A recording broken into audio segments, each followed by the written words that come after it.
पे प्रांगण में कुछ ऐसा विवाद हुआ है, कुछ अराजक जो तत्व हैं, हाथापाई हुआ है। इसमें माहौल बहुत ही ज़्यादा गर्मी गर्मा का माहौल हो चुका था।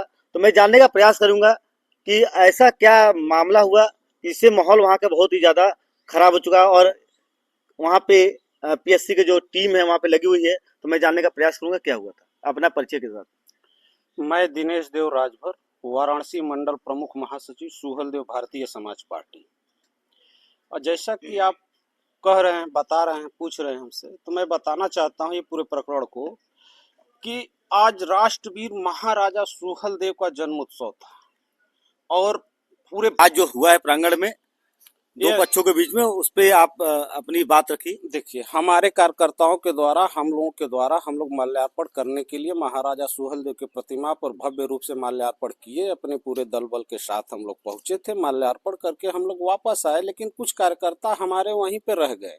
अब हमें ये नहीं समझ में आता है कि इतने बड़े संभ्रांत मंत्री जिनका आज कार्यक्रम चल रहा था, मैं नाम ले लेना चाहता हूं, माननीय अनिल राजभर जी जो कैबिनेट के मंत्री हैं, उनका भी कार्यक्रम चल रहा था, ये जन्मोत्सव का ही कार्यक्रम चल रहा था। उसके बीच में हम लोग माल्यार्पण करके वापस आए। कुछ हमारे कार्यकर्ता उनका भाषण सुनने की नीयत से वहीं पर रुक गए थे। और अब हमें ये नहीं समझ में आता कि इतने बड़े मंत्री और इतने जो प्रभावशाली व्यक्ति और उनका जो कैसे दिमागी संतुलन बिगड़ गया कि अपने ही लोगों को ललकार कर मरवा दिए। पता तो लोगों ने मारा है कुछ, हमें तो समझ में आया कि बीजेपी के ही लोग थे या उनके ही समर्थक साथी रहे हों जिन्होंने उन्होंने स्पष्ट रूप से, अभी तो मैंने कई न्यूज़ों पर देख रहा हूं जिस पर आ रहा है कि सीधे उन्होंने मारने के लिए जो अपने कार्यकर्ताओं को ललकारा है कि हमारे सुहलदेव भारतीय समाज पार्टी के पीले झंडे वालों को, गमछे वालों को मारो। उसी में घेर कर हमारे 2-4 कार्यकर्ता जो बैठे थे उनके भाषण को सुनने के लिए उनको जो हाथ छोड़ दिए।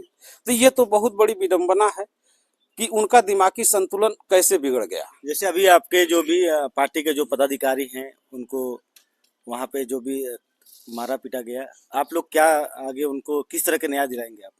देखिए, अब तो हम, चूंकि हमारे नेता गरीब शोषित वंचित दलित की लड़ाई लड़ते हैं और न्याय के लिए सड़क से सदन तक आवाज उठाते हैं, तो अगर हमारे कार्यकर्ताओं के साथ अपमानित किया गया, हमारे कार्यकर्ताओं को अपमानित किया गया है, तो इस अपमान का तो बदला हम लोग कानूनी रूप से लेंगे। और मेरे बीच में है लीगल एडवाइजर कर सकते हैं या जो भी बड़े भाई वकील साहब हैं।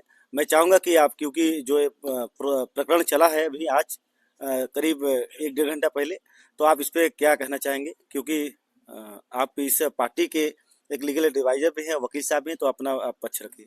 सबसे पहले आपके चैनल के माध्यम से जुड़े हुए सभी दर्शकों को हम सुहलदेव भारतीय समाज पार्टी की तरफ से हार्दिक स्वागत और अभिनंदन करते हैं। देखिए, आज हम लोग राष्ट्रवीर महाराजा सुहलदेव राजभर के जयंती के समारोह पे हमारे कुछ कार्यकर्ता गए थे, हम लोग भी गए थे, लेकिन हम लोग राष्ट्रवीर महाराजा सुहलदेव राजभर जी को माला पहना के हम लोग वापस आ गए थे। उसके बाद हमारे कुछ कार्यकर्ता वहाँ जाते हैं। जिस समय वो जाते हैं, अनिल राजभर जी मंच से भाषण दे रहे थे। हमारे कार्यकर्ताओं को देखते ही एक तरह से कह ले कि उनकी मानसिक संतुलन बिगड़ जाती है। वो देख के ललकार के कहते हैं कि मारो इन सालों को।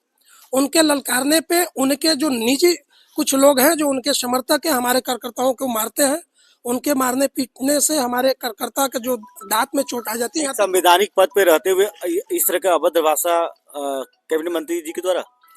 अब देखिए, अब क्या कहा जाए, ये कैबिनेट में मिनिस्टर है, लेकिन उनकी मानसिकता कितनी है, एक संकुचित मानसिकता के व्यक्ति हैं। चूंकि वो 1 महीने से लगे थे अपने कार्यक्रम को कराने के लिए। मिला जुला के शिवपुर विधानसभा में अब उनके लोग नहीं रह गए हैं, कोई समर्थन में नहीं रह गया है। चूंकि हमको तो ये लगता है कि बीजेपी अब इनको केवल ढो रही है। सुहलदेव भारतीय समाज पार्टी के कर्माओं को देख के वो संकुचित हो गए और मानसिक संतुलन खो गए और हमारे कार्यकर्ताओं को ललकार के उन्होंने मरवाया, जिसमें 3-4 कार्यकर्ता हमारे घायल हो गए हैं। और हम आपके इस चैनल के माध्यम से कहते हैं, यदि ऊपर से निर्देश आता है तो हम लोग लीगल कार्रवाई करेंगे। और जिस तरह से राष्ट्रवीर महाराजा सुहलदेव राजभर जी ने 10वीं शताब्दी में विदेशी आक्रांताओं का उन्होंने संहार किया था। अब देखिए, राजतंत्र नहीं है, अब लोकतंत्र है। अब इस लोकतंत्र में मोहम्मद गाजी जैसे लोग एक राजनीतिक में आ गए हैं जो राजनीतिक रूप में है। इनका भी राजनीतिक संहार होना चाहिए। बहुत बहुत धन्यवाद। मैं चाहूंगा कि हमारे बीच में है क्योंकि सुनने में आया कि बीजेपी के जो भी कुछ ऐसे तंत्र हैं जिनके द्वारा अपने ही समाज के जो भी आपके पार्टी के पदाधिकारी उनको मारा पीटा गया, तो इस पे आप क्या कहना चाहेंगे? देखिए, ये महाराजा सुहेलदेव जी का जयंती तब से मनाया जा रहा है वहाँ पे, जब से वहाँ पे मूर्ति स्थापित हुई है, और वहाँ पे राजभर युवा महासमिति के बैनर तले मनाया जाता था। और वहाँ पे कुछ हमारे समाज की विडंबना है कि कुछ ऐसे काम कर दिए कि उसमें 2 गोल बना दिए, और एक टीम अब सत्ता शासन में रहते हुए उनको मतलब मिल जाता है, ऐसे कैसे हो सकता है कि परमिशन मिल जाता है, और उस एक गोल को छोड़ करके एक गोल को मतलब वो करते हैं।